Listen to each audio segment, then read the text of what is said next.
Hi everyone, hope you all have been having a great rest of the week so far. This is just going to be a quick tutorial on how to do some of these calculations that you guys need to do for post-lab 5.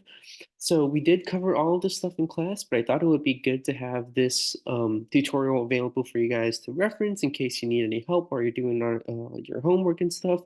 But luckily, we don't have to worry about doing any plots or anything for this week, so we're just going to focus on doing some of these calculations for the different frequencies we're working with.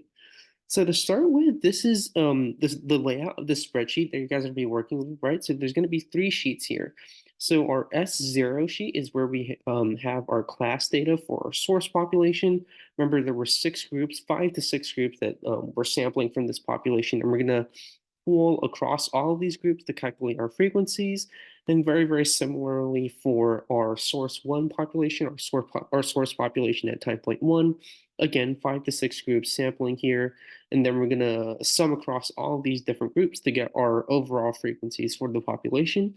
And then this last sheet, this F sheet, should be empty. This is where you're going to enter in your own data, and you're going to use this data to calculate your frequencies for your specific founder population, and then also compare those against what we expect based off of allele frequencies from the source 0 population.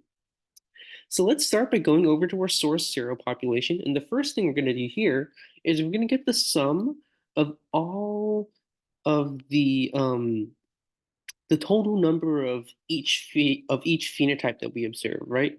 So we can do this really easily by summing across these columns, right? So if once we have that available, we can then drag across, and those are our 3 sums right there.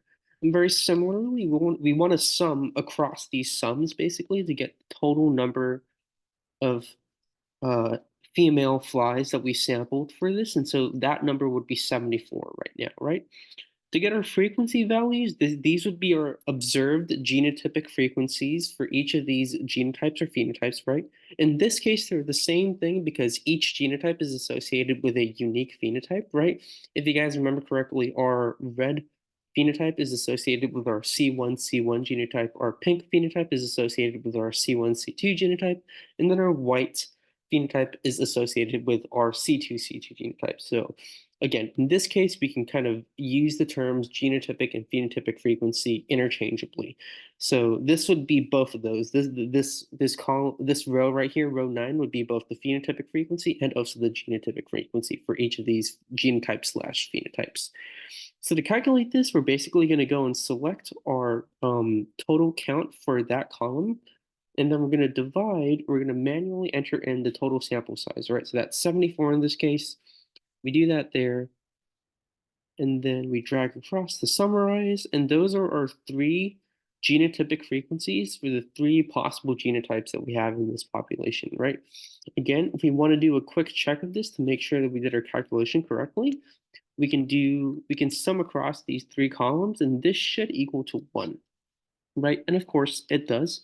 So that's a good confidence check right there, and make sure we're working through this correctly, and all our calculations are right at each step. But from there, once we have these observed genotypic frequencies, what we can do is we can extrapolate them to find out what the frequency of each of our alleles are. So remember that we have 2 different alleles that we're working with in this case, right? We have our C1 allele and then our C2 allele.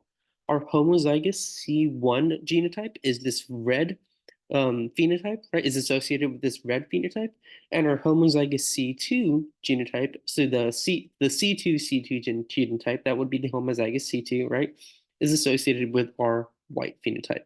So to calculate the frequencies of each of these alleles, what we're going to do is we're going to take the frequency of the genotype that's homozygous for that allele. So in this case, since we're working first with our C1 allele, we would take the frequency of the homozygous C1 genotype. This is the red phenotype, right?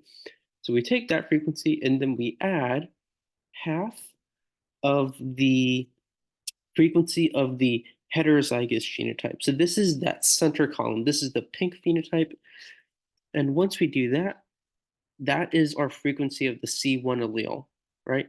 And in a very similar fashion, we're going to do the same thing except for our C2 allele, except this time, instead of using the C1 homozygous C1 genotype, we're going to use the homozygous C2 genotype. So this would be our white phenotype again. And again, very similarly, we take that frequency and we add half of our heterozygous genotype frequency,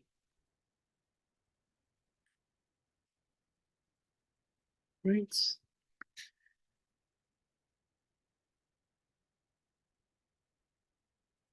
Yep. Okay, perfect.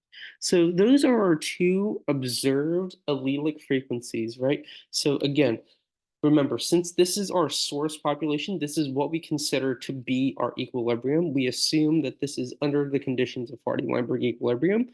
And so based off of this, we calculate what the HWE frequencies for each of these should be.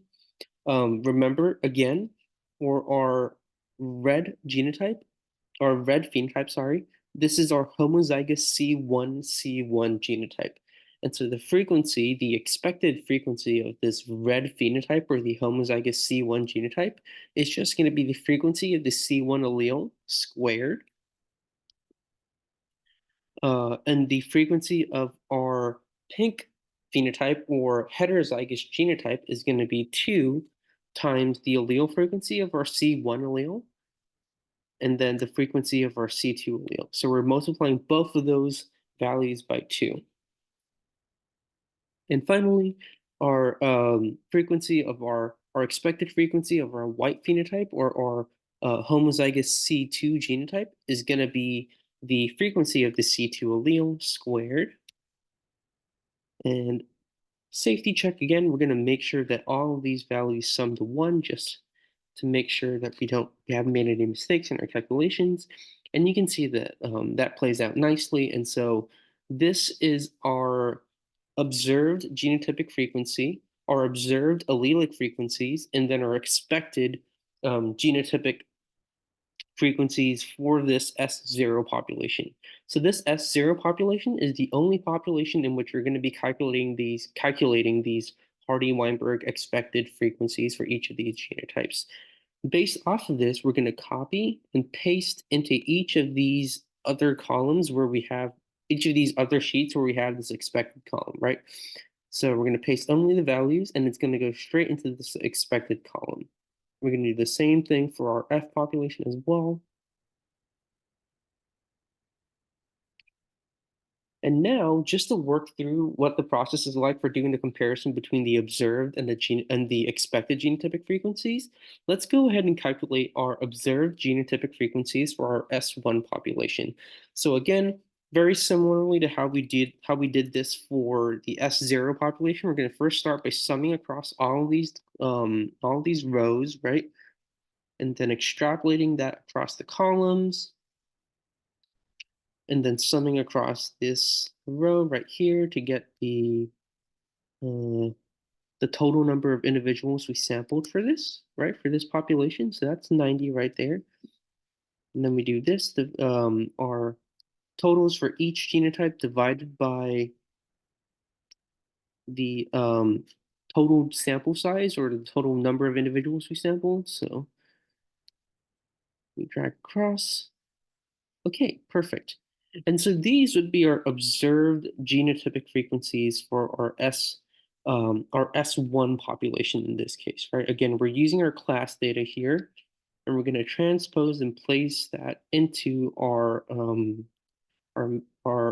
table here at the bottom, which already has our expected values, right?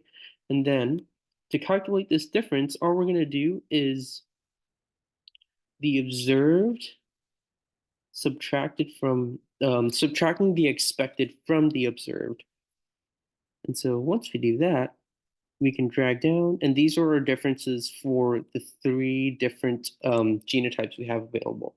So again, the cutoff you're looking out for here is an absolute value difference of 0.05, right? So if the absolute value of the difference is greater than 0.05, then the population in question is not at Hardy-Weinberg equilibrium. So in this case, since the absolute value of all of these differences is greater than 0.05, then we would say that the S1 population is not at Hardy-Weinberg equilibrium. And then you would just do the same thing again for our F population, except this time you wouldn't be using the class data, you'd just be using your own And then once again, calculating those observed genotypic frequencies and then taking the difference between those observed and those expected genotypic frequencies. That's pretty much all you have to do for the calculations involved in this lab. Once you've done these in the spreadsheet, go ahead and just transfer them onto like the paper, like physical copy lab menu that you guys have, and then you guys can work through the rest of the questions based off of that. All right, I think that's all I have for today. I hope you guys found this useful. And again, if you have any questions on any of the stuff we covered in lab or in this video, feel free to shoot me an email and I'll get back to you as soon as I can.